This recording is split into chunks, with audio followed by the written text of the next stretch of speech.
JDCap26 here, just do tips, repairs, and hobbies. And I'm going to get right to this video. Some of the things that makes your cup bubble is that you have dry tip, and you want to go in and the needle right here, and you want to be very careful and use a Q-tip and acetone and get the paint off the needle.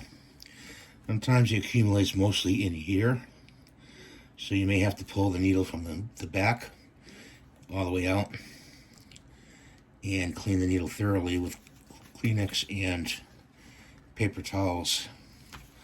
Also, I found, I'm going to show you a close-up of this nozzle right here. What I found was on this nozzle here, it actually split. See the split right there? See it right there?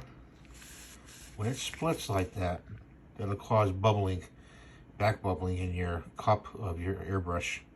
So you have to change the nozzle out. So once you change the nozzle out, your airbrush will be back in business. So check the nozzle. You may need a magnifying glass to do that. And be very careful with these when you handle them. Handle them over your bench and, you know, something where they're not going to go flying, you know, on the floor and you lose them.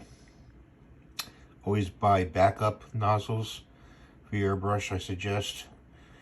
And get one of those sharpen air kits to sharpen your needles if they ever become bent.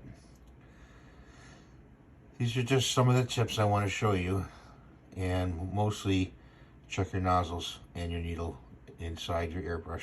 See if they're clean or the nozzle is split.